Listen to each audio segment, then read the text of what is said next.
आशापुरा विद्या संकुल से मैं हेतल गोस्वामी। आज हम हमारा स्टैंडर्ड 10 और सब्जेक्ट है संस्कृत, जिसमें आज हम पढ़ेंगे चैप्टर नंबर 7 सुभाषित कुसुमानी, जिसके हमने तीन जो श्लोक हैं, 3 सुभाषित हैं, वह हमने पढ़ लिए हैं। आज हम आगे के जो कंटिन्यू हैं उसे हम कंटिन्यू करेंगे, जिसमें जो मैंने आपको याद दिलाऊं वो सुभाषित कुसुमानी यानी कि जो अच्छे अच्छे विचार होते हैं उनकी बात कहाँ पे की गई है, सुभाषित में। हम यह जाने कि सुभाषित है तो पृथ्वी पे 3 रत्न माने गए हैं। उन तीनों रत्नों में सबसे जो बेस्ट है वह सुभाषित है। उसका पहला रत्न कौन सा है, तो पृथ्वी पे पहला रत्न है अन्न। क्या है, अन्न। इसी तरह उसका दूसरा जो रत्न है वह पानी, और जो तीसरा रत्न है उसे सुभाषित माना गया है। आज हम जाने तो सुभाषित है वह हमारे जीवन में हमारे जो पूर्वज हैं, हमारे जो वडील हैं, उनकी जो इच्छाएं हैं, उनके जो उद्देश्य हैं, हमें हमारे जीवन में कुछ हम अच्छा करें, उनके बारे में इस सुभाषित में दिया गया है। जैसे कि हमने पहला जो सुभाषित किया था उसमें क्या था कि जो हमारे सज्जन होते हैं, सज्जन अच्छे लोग होते हैं, वो क्या करते हैं, कोई भी अच्छा कार्य हो तो वो करना ही चाहते हैं। ऐसा नहीं कि मैं ये नहीं कर सकता। क्या करेंगे, उनकी जो कोई भी बात हो वह पत्थर पे लिखी हुई लकीर की तरह मानी गई। इसी तरह हमारा जो दूसरा सुभाषित था वह किसके बारे में था कि एक जो ट्री है, बिग ट्री, उसमें क्या होता है, फ्रूट्स एंड लीव्स होते हैं। तो क्या होता है, जो अगर उसके जो फ्रूट हैं वह खाने में काम आते हैं, इसी तरह उसके जो लीव्स है वह हमें शेड देते हैं। तो जो भी वो अच्छा बिग ट्री है वो कैसा है, अगर उसके पास लीव्स है पर फ्रूट नहीं है तो भी उसका जो उपयोग है उसका वह ही रहेगा। अगर खाने में काम नहीं आया तो वह किस में काम आ गया, छांव के लिए। इस दूसरे का हम देखें तो महापुरुष का जो हम महापुरुष होते हैं उनका आश्रय लेना अच्छा होता है, उनके बारे में बात थी। इसी तरह पहला जो श्लोक था उसमें मैंने आपको बताया था कि पहले के भगवान में राम भगवान थे, वह क्यों जाने जाता कि उनका एक कहावत थी कि रघुकुल रीत सदा चली आई, प्राण जाए पर वचन न जाए। इसी तरह से हमारा जो तीसरा श्लोक था वह था कि जिस तरह से कोई बड़ा पत्थर है उसे हम पर्वत पे चढ़ाते हैं, फिर बहुत ही प्रयत्न के द्वारा हम उसे चढ़ाते हैं, पर उसे नीचे गिरने में कुछ ही मोमेंट लगती है। तो वह बात है वह किसमें कही गई कि हमारे तीसरे सुभाषित में। उसमें बताया गया कि जो अच्छे लोग होते हैं इस शिला के, इस पत्थर के एग्जाम्पल के द्वारा हमें हमारे जीवन में कुछ अच्छा सिखाने के लिए वह बात की गई। क्यों कि जिस तरह से पत्थर है वह नीचे गिर जाता है, उसी तरह हमारा गुण है, हमारा चारित्र है, वो कैसा होना चाहिए, अच्छा होना चाहिए। अगर हम गलत राह पे चले गए तो कैसा होगा कि हम जो गलत राह चुन लेंगे तो हमारे साथ हमारा जो जीवन है वह बर्बाद हो जाएगा। तो हमारा जो कार्य है, हमें कोई भी कार्य है वो किस तरह से करना चाहिए, अच्छी तरह से करना चाहिए। आज हम चैप्टर नंबर 7 में सुभाषित कुसुमानी में आज हम सुभाषित नंबर 4 करेंगे, जिसका श्लोक है सुभाषित है वह मैंने यहाँ पे लिखा है। आगे हम देखें तो शणे रुष्टः शणे।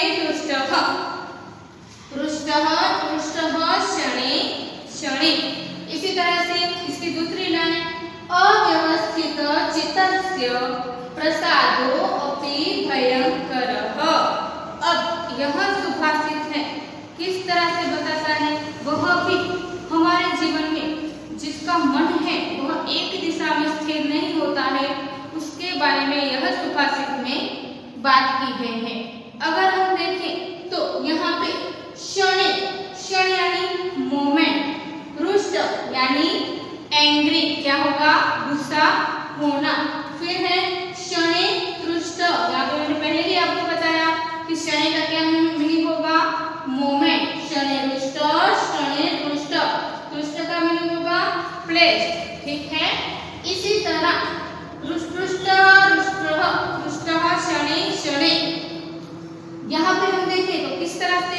यहाँ भी क्या बन रहा है, कंपाउंड बन रहा है।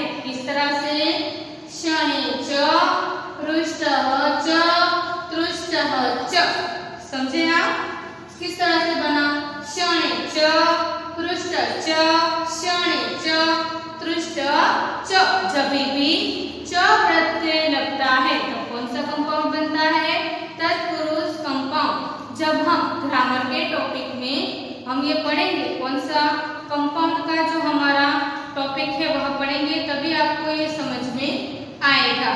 ये मैं इसलिए रिमाइंड करा रही हूँ कि जब भी मैं कराऊंगी तभी ये अलग अलग प्रकार के जो तत्पुरुष समास यानी बहुव्रीहि समास, इन सभी समास के हमें एग्जाम्पल पूछे जाते हैं। तो यहाँ पे मैंने इसका च लगा के क्या किया, विग्रह किया। क्या किया, विग्रह। जैसे कि शनि च रुष्टः च शनि शनि शनि च रुष्ट च रुष्ट च रुष्टः। जब भी च प्रत्यय लगेगा तभी तत्पुरुष समास बनेगा। हमें इतना याद रखना है, ठीक है। अब यहाँ पे इस पहली लाइन के जो हार्ड वर्ड्स थे वो हमने किए। अब इसी तरह से अव्यवस्थित चित्तस्य, जिसका माइंड है कैसा है, अव्यवस्थित। इस तरह से माइंड इज डिरेंज्ड, जिसका माइंड है वह एक ही दिशा में, एक ही इसका चित्त है एक ही दिशा में नहीं जाता है, उसके बारे में बात है। इसी तरह प्रसादो अपि, अब यहाँ पे भी क्या होती है, संधि। प्रसाद प्लस अपि क्या होगा, प्रसाद प्लस अपि। पर हमें यहाँ पर सिर्फ प्रसाद का मीनिंग देखना है, क्या होगा, तो प्रसाद हो यानी फेवर, कोई किसी का पक्ष लेता हो उसकी बात है। इसी तरह भयंकरः, क्या है, भयंकरः।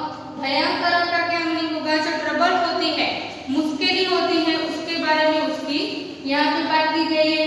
अब हमने यहाँ पे इसके सारे जो हार्ड वर्ड्स थे वह अलग करके हमने इस श्लोक का इजीली ट्रांसलेशन कर सकते हैं। शनि रुष्ट्रः, मैं इसका ट्रांसलेशन करती हूँ, आप सुनिएगा। He is displayed in this moment. He is displayed in this moment. Placed in the next moment, क्या कहा है, placed in the next moment. A favor from the one whose mind is deranged in trouble. किसकी बात है, जिसका मन है वो किस तरह से होता है, शनि रुष्ट। मोमेंट में क्या हो जाता है, एंग्री हो जाता है, क्षण में गुस्सा करता है, क्षण में गुस्सा उसे बार बार आ जाता है, उसकी यहाँ पे बात की गई है। अब यहाँ पे देखें तो शनि रुष्ट, क्षण में रुष्ट होना, फिर है क्षण में संतुष्ट होना।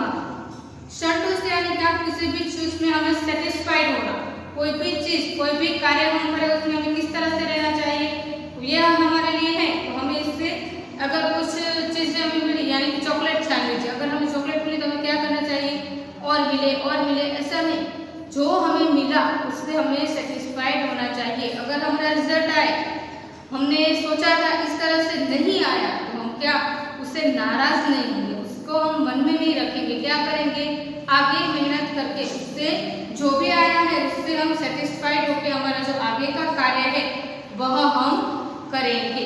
आगे की लाइन हम देखें तो क्या है, इसी तरह से जो किसकी बात है यहाँ पे, जो कभी गुस्सा हो जाता है, कभी उसका जो कोई भी कार्य होता है उससे वह संतुष्ट हो जाता है, उसकी बात है। तो कुछ ही मोमेंट में वो क्या करता है, गुस्से से भर जाता है, कुछ ही क्षण में वह संतुष्ट हो जाता है, सेटिस्फाइड हो जाता है। ऐसे अव्यवस्थित चित्त वाले व्यक्ति हैं, उनकी जो कृपा हम पर हो जाए तो वो कैसी होगी, भयंकर, यानी कि हमें मुश्किल में डाल सकती है। इस तरह से यहाँ पे सुभाषित में कहा है कि जो हमारे पूर्वज है उन्होंने इस सुभाषित में हमें कुछ सिखाने के लिए अच्छी तरह से यह सुभाषित में कहा है कि क्षण में कोई व्यक्ति ऐसा होता है, ऐसा कि कभी कभी वह बहुत ही दुखी हो जाता है, फिर दुखी होने के कारण जो भी उसके नजदीक आता है उससे वो क्या करता है, गुस्सा करता है। तो ऐसा करना चाहिए नहीं। क्या कहा, क्षण में रुष्ट होना, यानी कि मोमेंट में गुस्सा होना, फिर है क्षण में संतुष्ट हो जाना। कभी वो कोई बात पे क्या करेगा, गुस्सा हो जाएगा, कभी कोई बात पे वह संतुष्ट हो जाएगा कि यह कार्य है मैंने किया तो मैं उससे सेटिस्फाइड हूँ। तो ऐसे लोग होते हैं, उनसे हमें क्या होता है उसके बारे में यहाँ पे बात की गई है। अब आगे हम देखें तो इसी तरह से जो मोमेंट में कभी कभी क्या हो जाते हैं, गुस्से में आ जाते हैं, कभी कभी उनका जो कार्य होता है उन्होंने जो किया उससे वो खुश हो जाते हैं तो संतुष्ट हो जाते हैं। इसी तरह से उनका जो मन है वह एक दिशा में नहीं जाता, उनका जो मन है कभी गुस्सा हो जाता है, कभी दुखी हो जाता है। ऐसा होना चाहिए नहीं, क्योंकि यहाँ पे अव्यवस्थित चित्त वाले जो व्यक्ति है उसकी बात है कि यह लोग जो अगर हमारे संगत में हमारे साथ रहे तो हमारा भी जो मन है वो कैसा हो जाएगा, उन्हीं की तरह। उनका जो चित्त है वो किस तरह से जाएगा, माइंड इज डायरेक्ट, अलग ही दिशा में उनका जो मन है वह दौड़ा जाएगा। तो ऐसा होना चाहिए नहीं। अब यहाँ पे हम देखें तो किसकी बात की गई है, ए माइंड ऑफ डायरेक्ट। जो लोग हैं कभी भी अगर हम देखें तो हमने आगे के सुभाषित में भी देखा था कि कोई जो शिला वाली बात थी कि कोई भी व्यक्ति है उनका मन एक दिशा में नहीं होता। इसी तरह यहाँ पे भी ऐसा ही है, क्योंकि अगर कोई एग्जाम्पल मैं आपको दूं तो कोई चोर है, चलो इसे मान लीजिए कि चोर है, अगर वह चोरी करने जाता है फिर पकड़ा गया, फिर उन लोगों से वह क्या करेगा कि समझेगा क्या कि अब से मैं ऐसा नहीं करूँगा, तो लोग हैं उसे एक और मौका दे देंगे। फिर थोड़े दिन हो गए तो वापस उसका मन है किस तरह दौड़ेगा, चोरी करने की। और ये क्या मोमेंट बन गई, उसका मन है वह एक दिशा में नहीं है। उसका पहले उसने सभी के साथ मिलकर क्या सोचा कि अब से मैं यह कार्य है वह नहीं करूँगा, फिर वह ही कार्य करने के लिए उसका मन है उस तरफ डाइवर्ट हो गया। तो इसके कारण क्या होता है, उसका मन है, अगर ऐसे लोगों का हम भरोसा करें तो उसका जो कृपा है, उनकी जो संगत है वह हमारे लिए ट्रबल में, हमें मुश्किल में डाल देती है। यह सुभाषित है हमारा। वैसे तो देखें कि जीवन में हमें बहुत ही कुछ सिखाने के लिए इसमें बहुत कुछ दिया गया है। आगे का जो सुभाषित है वह बहुत ही अच्छी तरह से, जिसमें व्यक्ति का गुण है हम किस तरह से उसे निखारे उनके बारे में है।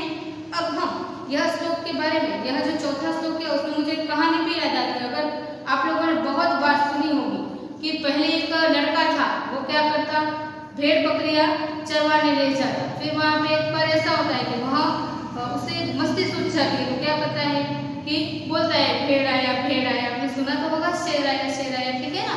हाँ, तो उसमें वो बार बार बोलता है कि सभी लोग हैं उनकी बात मानते नहीं है। फिर जब सच्ची में जब आ जाता है तब क्या होता है कि सच्ची में शेर आ जाता है, तभी उसको कोई उसकी बात मानता ही नहीं है। तभी उस लड़के को बहुत ही समझाना पड़ता है सभी को। तो इसी तरह से यह श्लोक में भी, यह सुभाषित में भी ऐसा है। जब भी हम किसी का जो कार्य है उसे हमारा जो कार्य है वह एक ही दिशा में जाना चाहिए, एक ही मन की ओर जाना चाहिए। जो भी कार्य हम करें वो किस तरह से होना चाहिए, सभी का अच्छा सोचते हुए करना चाहिए, ना कि किसी का बुरा सोचते हुए।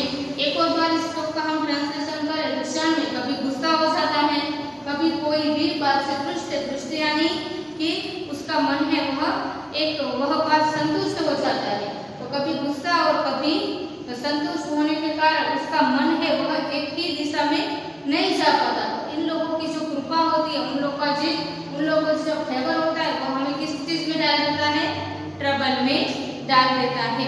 आई होप आपको यह सुभाषित है, सुभाषित नंबर 4 आपको आसानी से समझ में आ गया होगा।